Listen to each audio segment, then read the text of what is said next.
Hello students. आज हम electricity chapter का सेकंड पार्ट शुरू कर रहे हैं। इस पार्ट में इसमें हमारा फर्स्ट टॉपिक है इलेक्ट्रिक पोटेंशियल। सबसे पहले हम देखेंगे कि इलेक्ट्रॉन्स किस रीजन में फ्लो करते हैं। तो यहाँ पर दिया गया है कि electrons flows from a region where the density is high, जो कि नेगेटिव टर्मिनल होता है बैटरी का, to a region where the density is low, यानी बैटरी का पॉजिटिव टर्मिनल। इसका मतलब ये होता है कि जो इलेक्ट्रॉन्स का फ्लो होता है वो बैटरी के नेगेटिव टर्मिनल से पॉजिटिव टर्मिनल की तरफ होता है, और दूसरी तरफ जो कन्वेंशनल करंट फ्लो होते हैं positive terminal to negative terminal, यानी दोनों का जो डायरेक्शन है वो एग्जैक्टली ऑपोजिट है। अब देखते हैं इलेक्ट्रिक पोटेंशियल का डेफिनेशन का meaning. It is defined as the amount of work done to move a unit positive charge from infinity to a point in an electric field. इस definition को समझने के लिए हम ये फिगर देखेंगे। इस फिगर में यहाँ पर एक पॉजिटिव चार्ज है। हमें पता है कि हर चार्ज के आसपास कुछ रीजन तक उसका अपना इलेक्ट्रिक फील्ड होता है, जिस इलेक्ट्रिक फील्ड में वो अपोजिट चार्जेस या सेम चार्जेस को रिपेल या अट्रैक्ट करते हैं। हमने पढ़ा हुआ है कि लाइक चार्जेस रिपेल होते हैं और अनलाइक चार्जेस अट्रैक्ट होते हैं।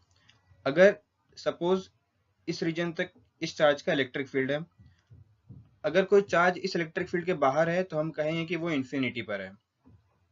अब अगर इस चार्ज को इस इलेक्ट्रिक फील्ड में अंदर ले आएंगे तो इस चार्ज को फोर्स ऑफ रिपल्शन होगा। उस फोर्स ऑफ रिपल्शन को ओवरकम करने के लिए कुछ वर्क डन करना पड़ेगा, जिसको हम डिनोट करेंगे W से। इसका मतलब ये हुआ कि इस चार्ज को इन्फिनिटी से पॉइंट A तक लाने में W amount of work done करना पड़ा है। तो अब हम देखते हैं डेफिनेशन का मतलब। अमाउंट ऑफ वर्क डन यानी W to move a unit positive charge यानी कि 1 coulomb from infinity to a point in a electric field, यानी कि हम इन्फिनिटी यानी इलेक्ट्रिक फील्ड के बाहर से इलेक्ट्रिक फील्ड के अंदर किसी भी एक पॉइंट पर लेके आ रहे हैं। हम पॉइंट ए पर लेके आएंगे तो हमें V is equals to W by Q के फॉर्मूला से पॉइंट ए की इलेक्ट्रिक पोटेंशियल मिल जाएगी। अगर सपोज हम किसी दूसरे पॉइंट बी पर ले आते हैं तो हमें पॉइंट बी की इलेक्ट्रिक पोटेंशियल मिल जाएगी इसी सेम फॉर्मूला से, V equals to W by Q. तो इस फॉर्मूला में W वो अमाउंट ऑफ वर्क डन हो गया और Q अमाउंट ऑफ चार्ज हो गया, जो कि यहाँ पर 1 कूलम है। बढ़ते हैं हम अगले टॉपिक की तरफ। जो हमारा अगला टॉपिक है वो है electric potential difference. Electric potential difference बहुत कुछ सिमिलर है इलेक्ट्रिक पोटेंशियल से। इसको समझने के लिए पहले तो हम ये देख लेते हैं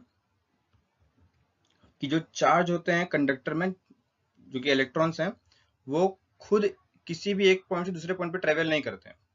फॉर एग्जाम्पल, अगर हमारे पास कोई बल्ब है तो वो ऑटोमेटिकली ग्लो नहीं होगा जब तक उसको कनेक्ट ना किया जाए। वो ग्लो नहीं हो रहा है, इसका मतलब चार्जेस उसमें फ्लो नहीं हो रहे हैं। वो तभी मूव करेंगे जब उनके वायर्स या दोनों टर्मिनल के अक्रॉस पोटेंशियल डिफरेंस हो, यानी कि they move in a conductor only if there is a difference of electric potential along the conductor. और ये डिफरेंस क्रिएट किया जाता है बैटरी का यूज करके। फॉर एग्जाम्पल, अगर हम 6 वोल्ट की बैटरी यूज कर रहे हैं किसी बल्ब को ग्लो करने में, तो इसका मतलब ये होता है कि हम बल्ब के दोनों टर्मिनल के बीच में 6 वोल्ट का पोटेंशियल डिफरेंस क्रिएट कर रहे हैं। और इस सेल में जो पोटेंशियल डिफरेंस क्रिएट होता है वो केमिकल रिएक्शन की वजह से होता है, जो कि सेल के अंदर होते रहते हैं। तो जब भी किसी सेल को कनेक्ट किया जाता है कंडक्टिंग सर्किट एलिमेंट में, जो कि वायर हो सकता है या कोई और इलेक्ट्रिकल कंपोनेंट हो सकते हैं, तो पोटेंशियल डिफरेंस की वजह से जो चार्जेस होते हैं वो मोशन में आ जाते हैं और एक डायरेक्शन में फ्लो करने लग जाते हैं, जो कि नेगेटिव टर्मिनल की तरफ से पॉजिटिव टर्मिनल की तरफ फ्लो करते हैं। आगे हम देखते हैं इलेक्ट्रिक पोटेंशियल का डेफिनेशन। ये भी ऑलमोस्ट सेम है। It is defined as the amount of work done in moving a unit positive charge from one point to another point. यहाँ पर डिफरेंस ये है कि ये एक पॉइंट से किसी दूसरे पॉइंट के लिए डिफाइन किया गया है, जबकि इलेक्ट्रिक पोटेंशियल इन्फिनिटी से किसी एक पॉइंट के लिए था। फॉर्मूला भी सेम है, V equals to W by Q. यहाँ पर हम इसका इस फिगर से समझेंगे। सपोज इंफिनिटी से किसी चार्ज को पॉइंट ए पर लाया गया जो कि इलेक्ट्रिक फील्ड में है, तो पॉइंट ए का कुछ ना कुछ इलेक्ट्रिक पोटेंशियल होगा। सपोज वो 6 वोल्ट है। वैसे ही पॉइंट बी पे भी लाया गया है, उसका भी कुछ ना कुछ इलेक्ट्रिक पोटेंशियल हो गया। सपोज वो 3 वोल्ट है, और जो चार्ज हम लेकर आ रहे हैं सपोज वो है 2 कूलम। हम कितना चार्ज लेकर आ रहे हैं? 2 कूलम। तो इस फॉर्मूला का यूज करके हम पोटेंशियल डिफरेंस फाइंड कर सकते हैं। इनके बीच में पोटेंशियल डिफरेंस हो जाएगा 6 माइनस 3 वोल्ट। तो 3 वोल्ट हो गया इन दोनों पॉइंट के बीच का पोटेंशियल डिफरेंस। इस तरीके से किसी भी दो पॉइंट के बीच का पोटेंशियल डिफरेंस हम फाइंड कर सकते हैं। और क्योंकि ये इलेक्ट्रिक पोटेंशियल डिफरेंस है तो इसका यूनिट भी ऐसा यूनिट वोल्ट है।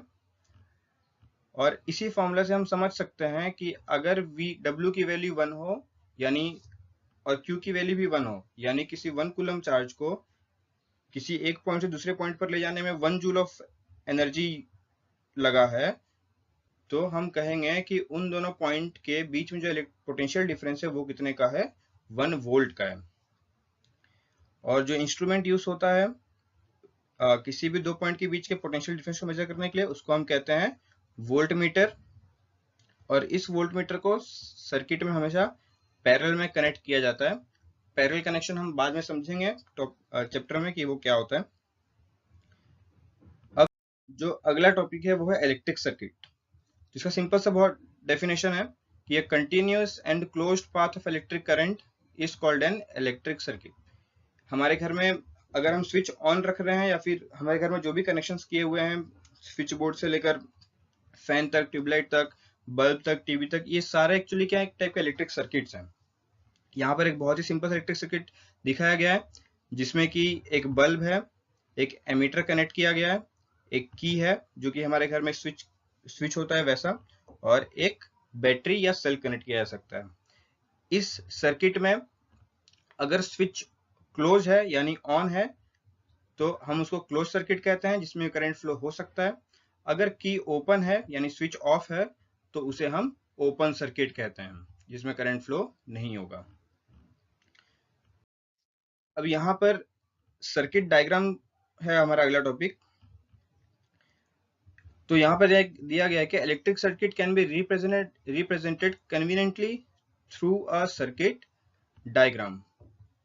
इसका मतलब ये होता है कि अगर हमें किसी भी सपोज कर लो कि हमारा अगर हमें घर में जो भी कनेक्शंस हुए हैं, अगर हमें उनका रिप्रेजेंट करना है उन्हें किसी बुक वगैरह में, तो उसके लिए हमें डायग्राम ड्रॉ करना होगा। तो अगर किसी इलेक्ट्रिक सर्किट का डायग्राम ड्रॉ किया जाता है उन इलेक्ट्रिकल कंपोनेंट्स का सिंबल यूज करते हुए, यहाँ पर हम देख सकते हैं कि सिंबल्स दिए हुए हैं।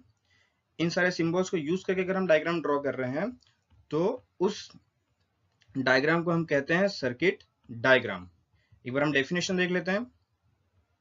A diagram which indicates how different components in a circuit have to be connected by using symbols for electric components। यानी कि सर्किट डायग्राम से हमें ये मालूम पड़ता है कि अलग अलग इलेक्ट्रिकल कंपोनेंट्स किस तरीके से सर्किट में कनेक्ट किए जाएंगे या फिर कनेक्ट किए हुए हैं। तो ये सारे डायग्राम्स हैं, इसे आप पढ़ सकते हैं बाद में। हम बढ़ते हैं अगले टॉपिक की तरफ।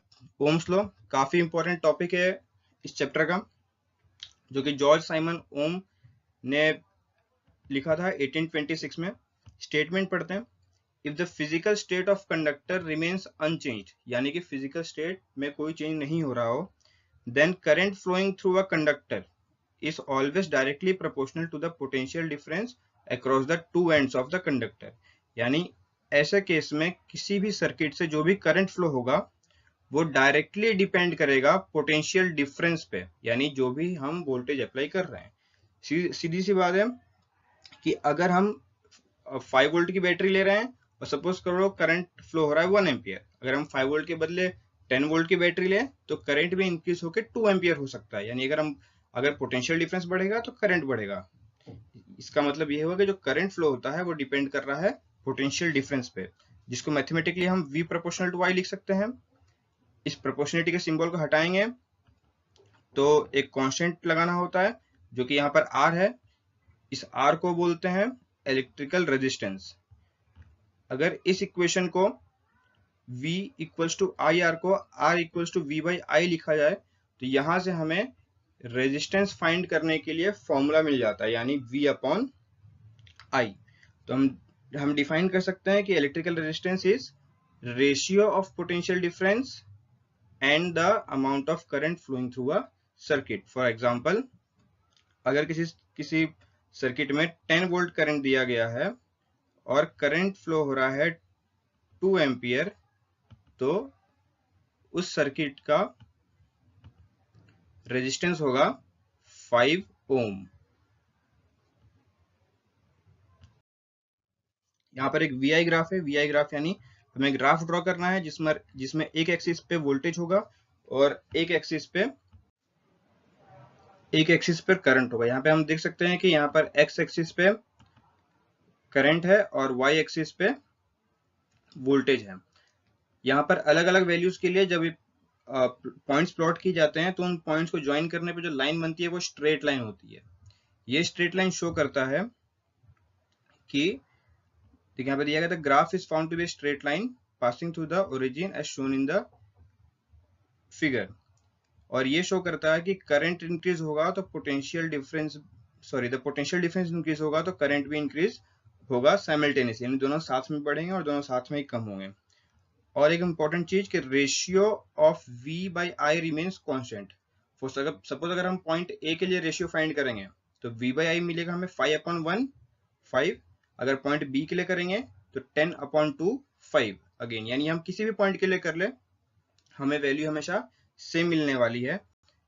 और इसी रेशियो को हम बोलते हैं रेजिस्टेंस ऑफ कंडक्टर।